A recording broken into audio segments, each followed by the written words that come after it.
India के grow पर Jefferies ने एक बहुत बड़ी बात बोल दी है। जेफरीज ने ग्रो को अमेरिका के सबसे बड़े ऑनलाइन ब्रोकर रॉबिनहुड से कंपेयर करते हुए ग्रो को भारत का अगला रॉबिनहुड बता दिया है।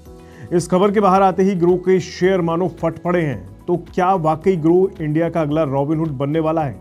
और इस तुलना के पीछे असली कहानी क्या है? ये रॉबिनहुड क्या है, ये भी जानना जरूरी है। क्या ग्रो सच में उसी रास्ते पर है जिस पर चलकर रॉबिनहुड ने अमेरिकी बाजार में तहलका मचाया था? और सबसे ज़रूरी सवाल, एक इन्वेस्टर के तौर पर आपके लिए इसके क्या मायने होने चाहिए? चलिए आज इन दोनों कंपनियों के बिजनेस मॉडल को खोलकर देखते हैं और पता लगाते हैं कि असली सच क्या है।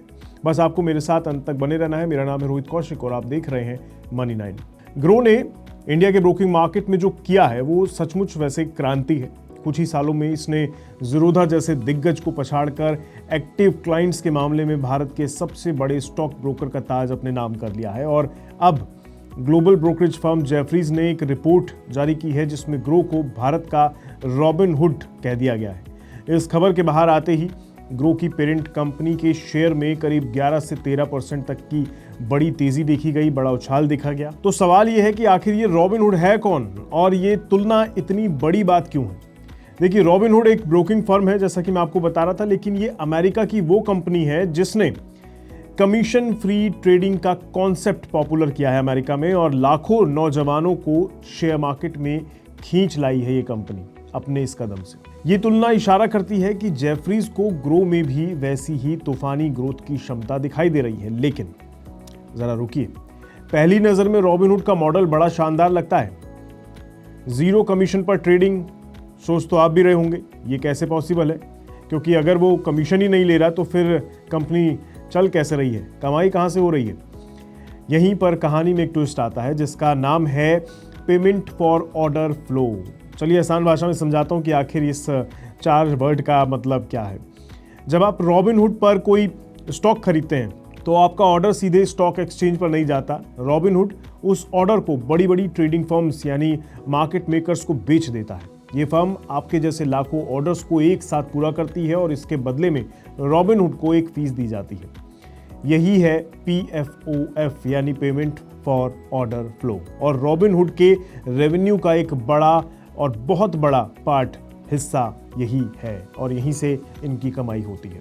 लेकिन ये मॉडल विवादों में भी है क्योंकि इनके इस मॉडल के खिलाफ जो लोग हैं उनका मानना है कि इसमें सीधे सीधे कॉन्फ्लिक्ट ऑफ इंटरेस्ट का मामला बनता है। ब्रोकर का काम है अपने कस्टमर के लिए सबसे बेस्ट प्राइस खोजना, लेकिन PFOF मॉडल में ब्रोकर उस ट्रेडर को ऑर्डर भेज सकता है जो उसे सबसे ज्यादा पैसे दे, ना कि जो कस्टमर को सबसे अच्छी कीमत दे। इस वजह से अमेरिका के रेगुलेटर SEC ने रॉबिनहुड पर ग्राहकों को गुमराह करने और बेस्ट प्राइस ना देने के चलते $65 मिलियन का भारी भरकम जुर्माना भी लगाया था। तो क्या ग्रो भी ऐसे ही काम करता है? जवाब है बिल्कुल नहीं। भारत में पेमेंट फॉर ऑर्डर फ्लो यानी PFOF की इजाजत नहीं है। सेबी के नियम ब्रोकर्स को ऐसा करने से रोकते हैं।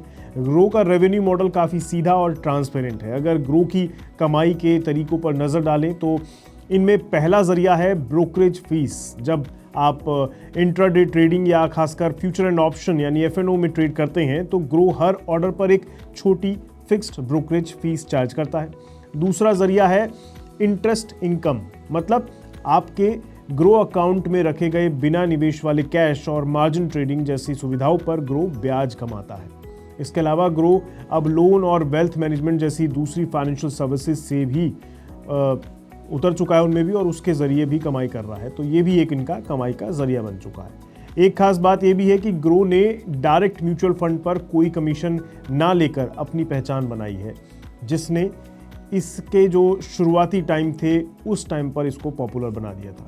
इसका फोकस आसान ऐप के जरिए ज़्यादा से ज़्यादा लोगों को जोड़ना और फिर उन्हें अपनी दूसरी पेड सर्विसेज देना रहा है। तो जेफरीज की रिपोर्ट का असली मतलब ये नहीं है कि वो रॉबिनहुड के नक्शे कदम पर ग्रो काम कर रहा है, बल्कि ये है कि ग्रो ने यूजर्स को जोड़ने का जो तरीका अपनाया वो रॉबिनहुड जितना ही कामयाब है। एक सिंपल ऐप, युवाओं पर फोकस और रॉकेट जैसी ग्रोथ, लेकिन कमाई का तरीका बिल्कुल अलग और भारतीय नियमों के दायरे में। इसमें जो चीज़ गौर करने वाली है वो ये कि जेफरीज का ग्रो के लिए दिया गया टारगेट प्राइस वो बहुत शानदार है। जेफरीज ने ग्रो को बाय रेटिंग दी है। शुक्रवार को बाजार क्लोजिंग में ग्रो का बंद भाव 161 रुपये रहा, जबकि शेयर का ओपन 145 रुपये 30 पैसे का रहा था। मतलब इस खबर से 12% से ज्यादा की तेजी शेयर में देखी गई है और जेफरीज ने टारगेट प्राइस 180 रुपये रखा है। तो करंट लेवल से देखा जाए तो ये 26% ऊपर का टारगेट प्राइस है। मतलब जेफरीज को ग्रो में जोरदार तेजी की संभावना अब और ज्यादा दिखाई दे रही है। कंपनी की ग्रोथ पर अगर बात करें तो पिछले महीने ग्रो ने बताया था कि सितंबर तिमाही में कंपनी के कंसोलिडेट नेट प्रॉफिट में साल दर साल आधार पर 12% की ग्रोथ देखी गई है और ये 471.33 करोड़ रुपए हो गई है। कंपनी ने पिछले फाइनेंशियल ईयर यानी FY25 की जुलाई सितंबर तिमाही में 420.16 करोड़ रुपए का नेट प्रॉफिट कमाया था। इसके अलावा ब्रोकिंग फर्म का ऑपरेशन से रेवेन्यू इस तिमाही में घटकर 1018.74 करोड़ रुपए हो गया है, जो 30 सितंबर 2024 को खत्म हुए 3 महीने में 1125.4 करोड़ रुपए था। ग्रो के कुल ट्रांजैक्शन करने वाले यूजर्स बढ़कर 19 मिलियन हो गए हैं, जो साल दर साल 27% की बढ़ोतरी है। कस्टमर एसेट्स साल दर साल 33% बढ़कर 2.7 लाख करोड़ रुपए हो गया है, जो म्यूचुअल फंड और इक्विटी दोनों में मजबूत फ्लो के कारण हुआ है। जहां तक बात कंपनी के IPO की है तो आप लोगों को पता ही होगा, कंपनी का IPO आए ज़्यादा समय नहीं हुआ है। 12 नवंबर को ग्रो ने शानदार डेब्यू किया था और 100 रुपये के इशू प्राइस के मुकाबले लगभग 31% प्रीमियम पर यह बंद हुआ था। कंपनी के इनिशियल पब्लिक ऑफरिंग में 1060 करोड़ रुपए के इक्विटी शेयर का फ्रेश इशू और 55.72 करोड़ रुपए के इक्विटी शेयर का ऑफर फॉर सेल कंपोनेंट इसमें शामिल किया गया था। कंपनी को पीक XV, टाइगर कैपिटल और माइक्रोसॉफ्ट के CEO सत्य नडेला जैसे बड़े निवेशकों का सपोर्ट भी हासिल था। IPO से मिलने वाले पैसे का इस्तेमाल टेक्नोलॉजी डेवलपमेंट और बिजनेस विस्तार के लिए जो ये निवेश होगा, इसके लिए कंपनी अपना आगे इसका पैसे का इस्तेमाल करेगी। तो 2016 में ये कंपनी ब्रोकरिंग कारोबार में कदम रखी थी और ये कंपनी आज 26% से ज़्यादा मार्केट शेयर के साथ भारत की सबसे बड़ी स्टॉक ब्रोकर कंपनी बन चुकी है। ये इस कंपनी की जानकारी है, कंपनी के IPO से लेके कंपनी के हिसाब किताब और कारोबार की जानकारी है। आपको क्या लगता है, क्या जेफरीज की बात सही है? क्या ग्रो की ग्रोथ वाकई काबिल तारीफ है? कमेंट बॉक्स में बताइए। और अगर आपका भी ग्रो में इन्वेस्टमेंट है, ग्रो के जरिए आप किसी शेयर में इन्वेस्ट करते हैं तो ज़रूर ये भी मेंशन करिएगा। आज के इस खबर में इतना ही, दीजिए इजाज़त, नमस्कार।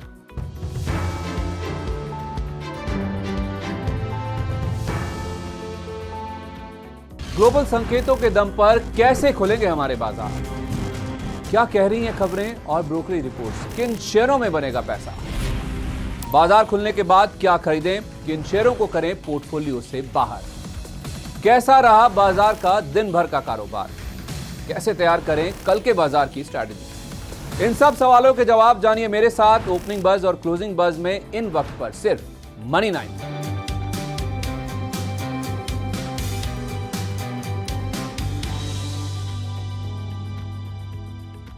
मनी 9 लाया है मेंबरशिप प्रोग्राम मनी 9 प्राइम। अब आपके दिमाग में कई सारे सवाल होंगे, मसलन आखिर क्या है ये मनी 9 प्राइम, आपके लिए यानी दर्शकों के लिए इसके क्या फायदे हैं, और एक बड़ा सवाल ये कि मनी 9 प्राइम से आखिर जुड़ना कैसे है। तो इसकी पूरी जानकारी हम आपको देने जा रहे हैं। मनी 9 प्राइम में 3 प्लान होंगे, इकोनॉमी, स्टैंडर्ड और VIP। तो फटाफट ज्वाइन कीजिए YouTube पर मनी 9 प्राइम। ज्वाइन करने के लिए मनी 9 के YouTube पेज पर जाइए, होम पेज पर मिलेगा ज्वाइन बटन, इसे क्लिक करें, अपनी पसंद का प्लान चुनें और बस हो गया, अब आप रहेंगे सबसे आगे।